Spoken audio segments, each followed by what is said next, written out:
For the honor of all our international guests, I decided to speak in English. I think it's shouldn't be a problem. Since 18 years I'm doing this, and it's always so exciting in the beginning to see the smile, and this action and the discussions last night and the open bar. So my job is now to start and give you a little bit overview about the topic security and resilience. But as every year, I start with the best of the Entrepreneurs' Day of last year. So just to say it up front, a lot of people I will show now, they did not expect that a year later, their life would be completely different. And probably if we meet in a year's time from now, many of us will say it. And we cannot predict what will happen. But you see, sometimes Gregor Gysi, he has been here many times. And I talked to him, and he wasn't sure if he will make it again into Bundestag. And now what he did. So, this was a surprise. Last year already we talked about the Schuldenbremse, the German debt brake. I was involved in this in Berlin. And so together with Peter Buffinger, we tried to, let's say, make small reforms of the debt brake of perhaps 20, 30 billion a year. And we were very creative. And well, Christian Lindner did not want to make the reforms of the Schuldenbremse. And what happened now is we opened the floodgates. So we're not talking about 20, 30 billion. Now we are talking about 500 billion. So it's a completely different ball game. We also got some insights from Golan, from the front line, the failures of 7th of October. Now we will see this more and more. We saw the new Iron Lady who has been involved in defense in Germany, and she was always in talk shows, but now she's managing the security topic in Brussels. I talked to her, and she says everything is new. It's more complicated than Berlin, but she's optimistic that something will happen. We also heard from Vladimir, that the war is really at our doorstep. We were together at the Munich Security Conference, and there you could feel this disaster we really had. And then, did you imagine the job of finance minister to be like this? Yes, exactly like this. No, I mean, he did not expect this, and he did not expect that he could get fired, actually. But that's a different topic. Thomas Gottschalk was here. Being spontaneous is sometimes dangerous. He's really frustrated about it, because when you're on stage and you don't have a plan and you just say something, out of 10 times, 1 time it's wrong. And people are very harsh in Germany with you when you do something wrong. We talked about unicorns. We have our unicorn panel every year. And being a unicorn does not mean you will stay a unicorn. If you see Europe, I would say all the unicorns went down 70, 80% the last couple of years. But some of the unicorns are not even unicorns. They are not even companies anymore. They go into chapter 11. And this is what we are facing at the moment very much. A review of the last 12 months. Can you imagine? This is already 6 months ago. And this is a frustrating part when you think about it. It was, 6 months later, they said, well, it was a penalty. But what it shows in life, 6 months later, it does not help you. So if you are right afterwards and say, but I was right, who cares? So, fight in the moment when you think you are right, then fight for it. It does not help you later. The Olympics, we can also do show. I think it was an impressive show. It's not just for the Americans. So we have the power to do this. Okay, we were not able to get the River Seine clean, but otherwise, I think it was an impressive event. And the Entrepreneurs' Day is always, why you should listen sometimes, and I did not listen very often. At the Entrepreneurs' Day, Thomas Hessler always proposed buy Bitcoin at 630, at 880, etc. And now his plan is 1 million. So I don't know. We always say it's too late, but perhaps he's right. I really don't know. But it's fascinating.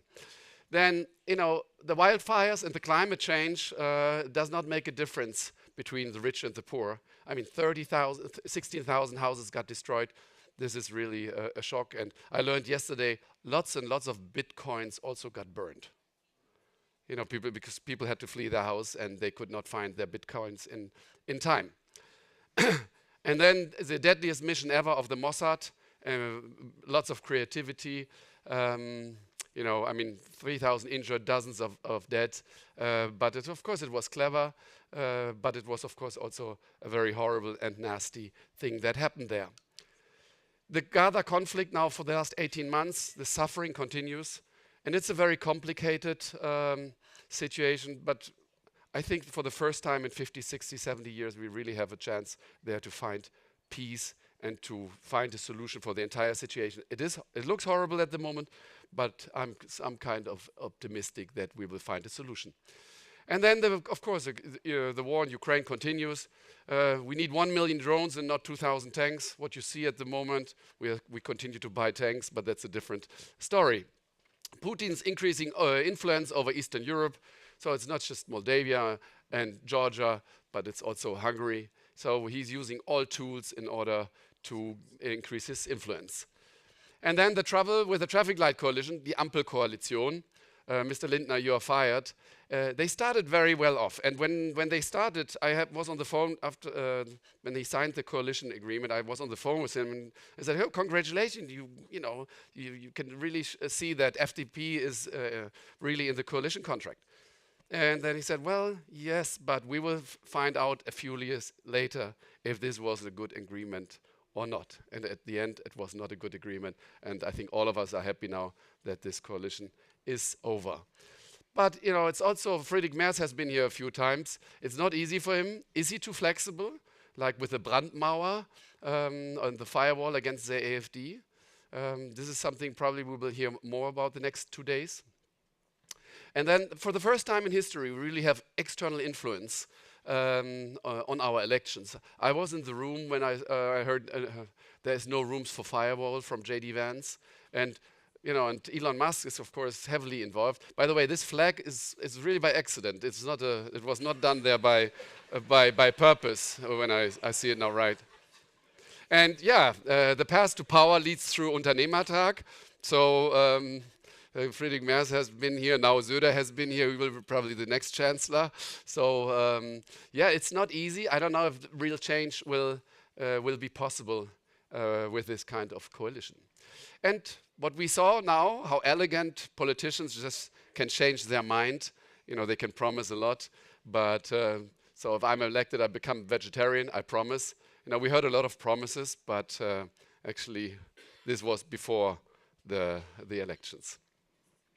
Trump's assassination, and this is really sometimes only millimeters decide history. I mean, think about it. The world would be completely different. I'm not saying bad or worse, but it would be completely different. So sometimes really millimeters or something small guides continents, countries in a totally different direction, or even also personally. And he's back. Yeah. The French want her back. It's not easy for her. The Americans say they will not give her back, but of course for us it's a challenging time.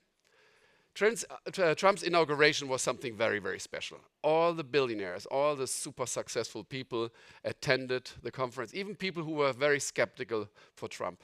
But I can understand it because, at the end of the day, to have him as an enemy when you run a big company, I think it's not very easy. His performance, at least at the stock exchange, was not that great yet. Perhaps we will find one day that Tesla will go bankrupt. I think the chances are existing, and yeah, and then it will be a different ball game. So tariffs. This is the new Trump's tariff tantrum. So if he's upset, he just increases by 100% the tariffs. And now I come to a point where, and please reflect on this. The question is, and we will have the discussion in 3 or 4 years from now. Will the entrepreneurial model win over the administration model? The question is really, what system at the end of the day is superior? Because at the end, it's like we're competing against each other. And so this is not anti-democratic, it's dangerous, but it's quick decisions and it's radical change, and they work with threats. The administration model is democratic and safe, slow decisions, but just incremental exchange.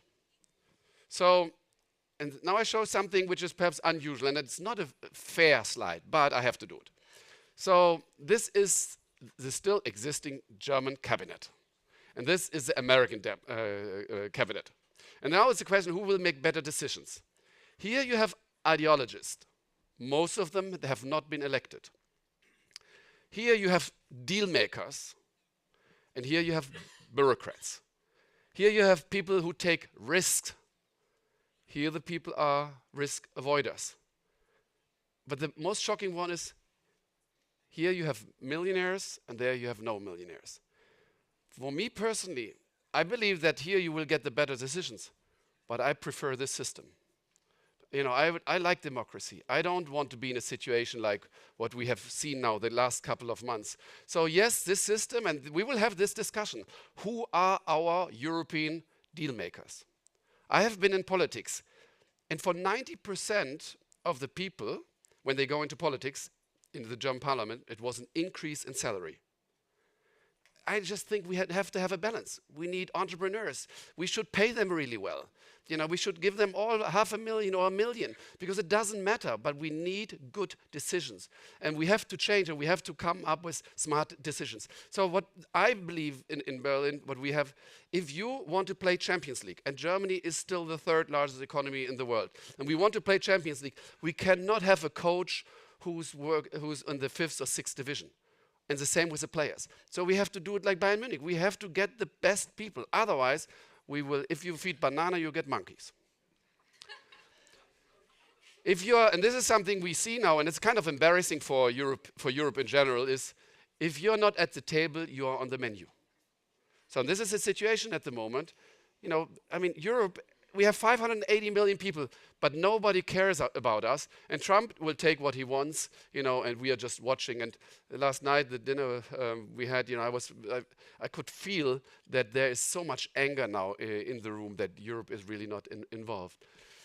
And this crazy Oval Office, you know, I mean, this is probably, it will be a historical moment. I've never seen something like this before. And 80 years of trust is gone. And this was really, really... Do you remember when other things happened in this Oval Office? You know, we were so shocked. Come on, I mean, this is 100 times, 1,000 times worse. But this is how life has changed. And the high-speed president, he gives us so many amendments, he gives us so many changes every day that you cannot focus on a single one. So that's a new strategy of floating us with information, and there's not enough time to fight against it. So he only gave you 10, I give you 100. And then the new truth. The new truth, now the Gulf of America. And if you don't accept it, you are out of the White House. If you don't accept it, you will be punished. And the worst thing is now, what all we see, it's not just that still 50% of the people accept and are in favor of what Trump is doing. But the worst is that the Democrats are now at 29%. We have no opposition anymore in this country. So he can do whatever, and he will reform also, of course, courts and many other things. And the new world order at the moment is China wants Taiwan, Russia wants Ukraine, and US wants Greenland, and Panama, and Canada. I forgot all of them, but this is the new world order. I just ask myself, what do we want actually? Nobody in Europe would think about something like this. And then you have who's a puppet and who is a puppeteer. It is a bromance between, honestly, we are all sure. I mean, two mega alpha guys, this will never work. I mean, it works for if they have one purpose and one common goal. But we will hear in the next 12 months that there will be a break. This cannot work. And he's autistic, he's smart, but this cannot work. So I'm relaxed a little bit, so we just need some time. And conflict of interest, it's something we always talk about. But I always say where there is no interest, there's no conflict, and vice versa. But of course, 15 billion government contracts, and Trump becomes the best salesperson for Tesla. I mean, it's a weird situation. Security and resilience, what does security mean? At the end of the day, last year we talked about longevity and spirituality and other things, but security is really the base of everything. Security is the mother of all sustainability. Because if you think about it, yes, we can talk about environment, but if we don't have security, then we are not happy. And you know my most favorite slide I'm always using, happiness, and then with the age, so I'm here now, see, and it goes up. I'm more and more happy, and it's true, actually, I'm really more happy. And with longevity, I try to push it even a little bit longer. And with spirituality, I try to make it more exciting. So this is the situation. And alternative facts, now it's the new truth is I'm 56, but I don't change it anymore. But without security, is it really worth living? Because if like the people in Ukraine, you know, is it really worth living if all this trouble is coming up? So security is important. And then look at this: 580 million Europeans depend on 330 million Americans to defend against 140 million Russians, and they couldn't win against 37 million Ukrainians. I mean, find the mistake. I mean, come on. You know, we need more than a wake-up call. And look at and this is something I learned now. For the last 3 years, I'm investing in defense. And, you know, if you look at the overall budgets, you see that our budgets are big. It's not that we don't have budgets. But the issue is Russia can buy, the purchasing power parity is 6 times more efficient than of, for example, Germany. So with 1 million, they can buy 6 times as much as we do. And this is, of course, and that is a reason why Europe, NATO, China, and Russia is very close to each other. So we have to put a lot more into it in order to compensate for what we missed. And look at the late 90s. We used to have 19,000 battle tanks. Now we have officially 4,300, but only 3,000 are working. I mean, we used to have 5,000 battle tanks. Where are they all gone? You know, and it's kind of sad. And the same with aircrafts, etc. So we have ammunition for 1 or 2 days and all this. How embarrassing for such a big country. And even worse, when we talk about innovation, and we have seen now, we have talked about drones, but the new innovation is really, we are not putting money into it. America is putting 10 times as much money into innovation of defense as we do it. And now we heard about the 500 billion. Yes, he's right when Mr. Söder said we can afford it. The 500 billion, by the way, we are the only large country in Europe who can afford this kind of amount. France, Spain, they are all in deep shit financially. And I predict that we will get a financial crisis this year with France. And also the other countries. So those countries here, they don't have the means, they don't have the power. So the responsibility is with Germany that we really now do a lot more than others. We have to go into a lead. And then this is with the first 100 billion what we spent the money on. And well, are we buying the right stuff? I would make a big question here. I doubt it, you know.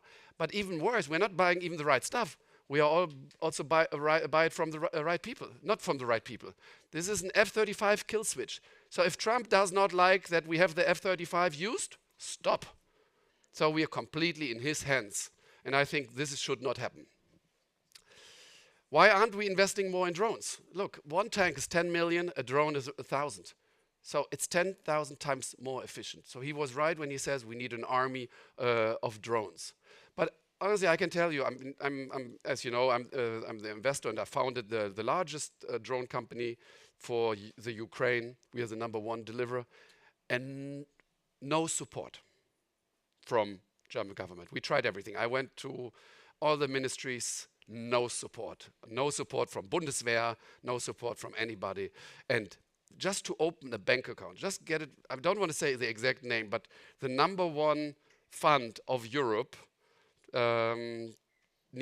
government fund needed 18 months to open a bank account.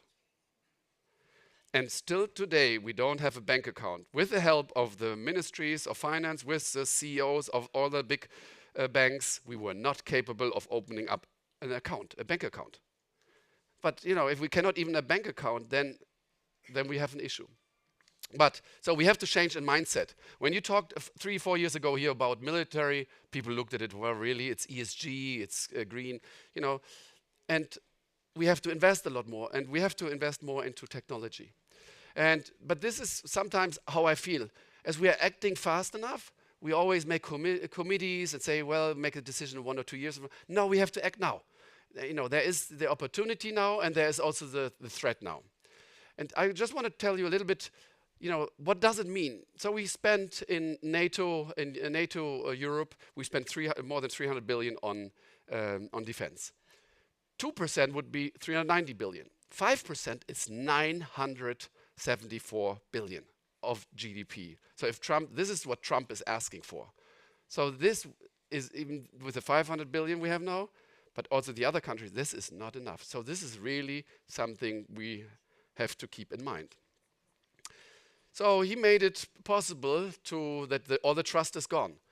Look, I mean, only 13% now trust the Americans, 8% trust Russia, and we trust the French 83%. So you see, this is a disaster. If you do the wrong thing, how quickly it can change. But it's a perfect storm. For people who want to invest now in defense, it's a perfect storm. 35 years of no investing. The normal competitors like US and China, they will not be part of it.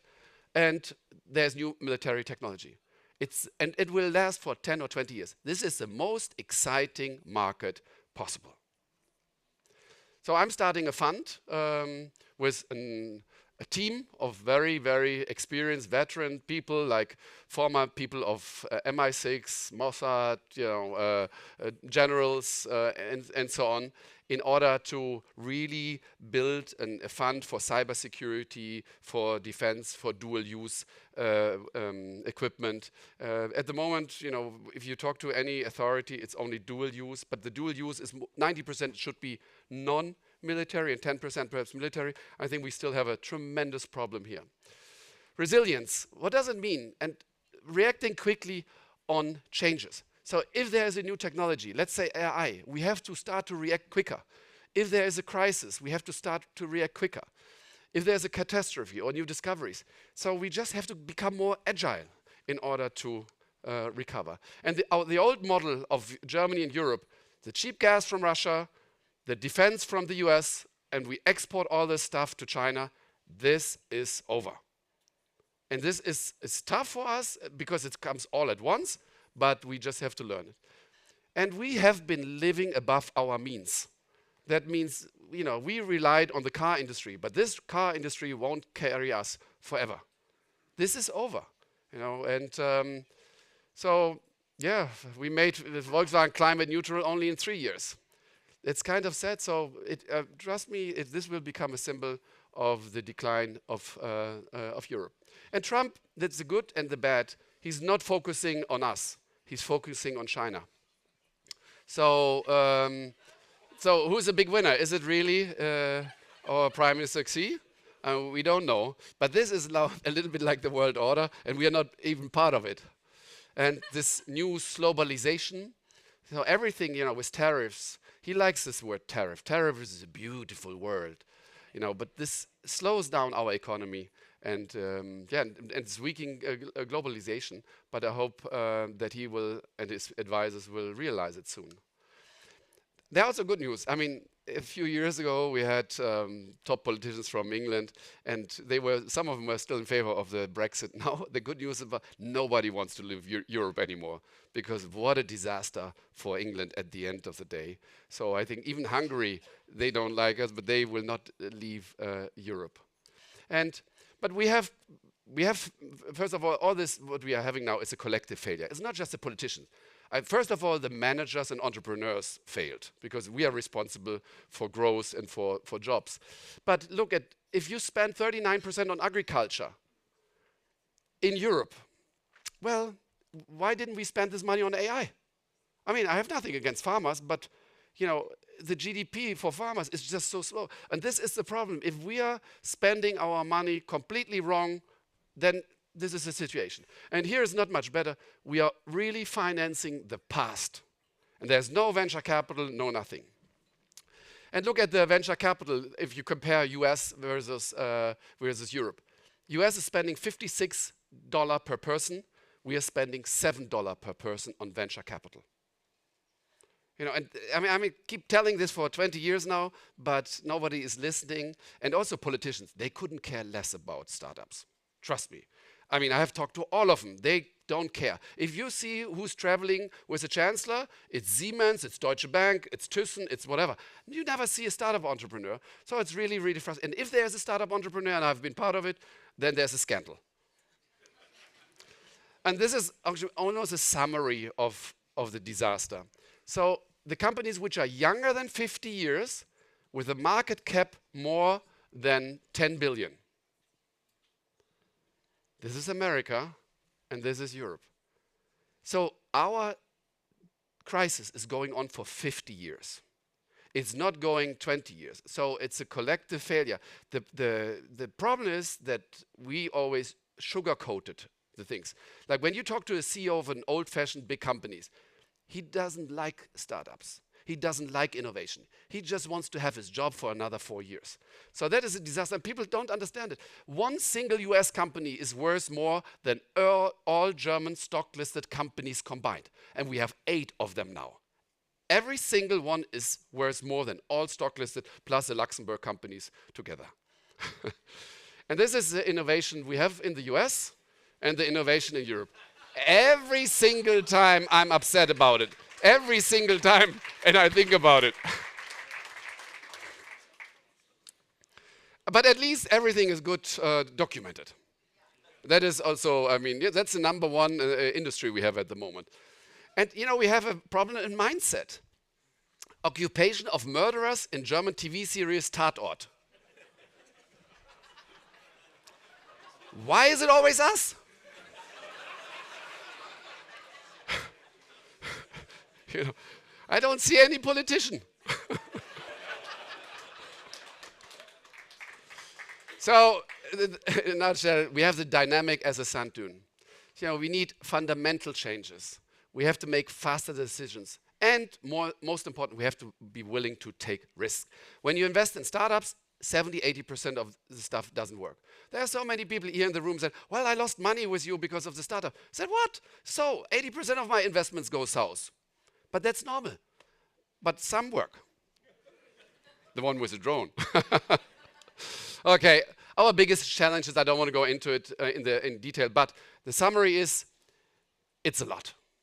It's not just one crisis. It's not just Trump. It's not just AI. It's this one, I think we will see the second half of the year. And then the bureaucracy, the collapse of our so all this combined, now you can say see it negative, but it gives also a lot of chances. And we can't afford the AI revolution. The US innovates, the China replicates, and we regulate. And this kind of said, we already had the regulations before we had any AI startups. It's really, really frustrating. The biggest threat from my point of view isn't Russia or China. I'm not afraid military-wise that they will come. We will manage this. I think that's fine. But if we miss this trend, then we have a real issue. But I decided I want to be positive about Trump. You know why? I don't want to wake up every morning and say, well, you know, this guy, you know, I'm turning on my phone and say, oh, what did the disaster he did. Let's see it positive. First of all, it's never boring. Second, most of the time, I even consider it as funny. And third, he is democratically elected. So there were elections. So he's not a dictator from a military. So, and often his intentions are good. And perhaps it's a new way of doing politics. So, but what is more important for us, Trump will change Europe more than all European politicians together. I mean, of course he's nuts and crazy, but he will change a lot. And there will be also very positive things about it. Do I have to fire everybody at USAID? No, probably not. But perhaps it's the only way of perhaps restructuring some of the government entities.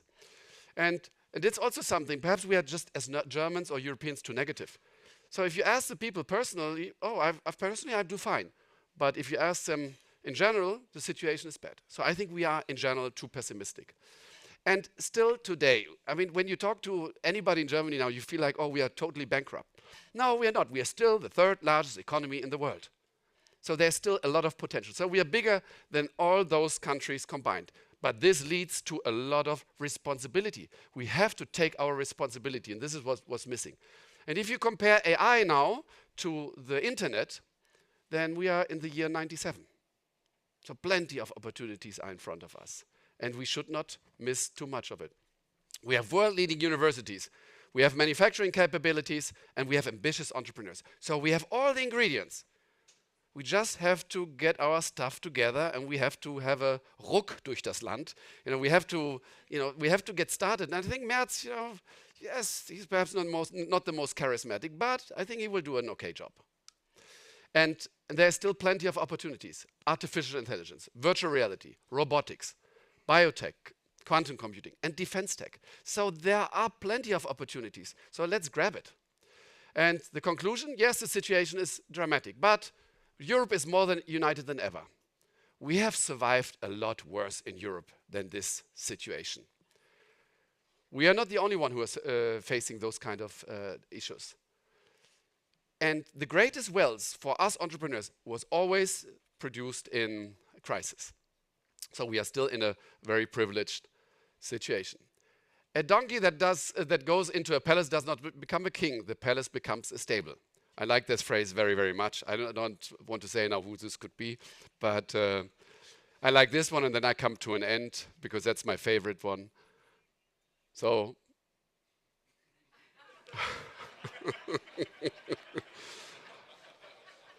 okay, I wish you really a great 2 days. Thank you so much.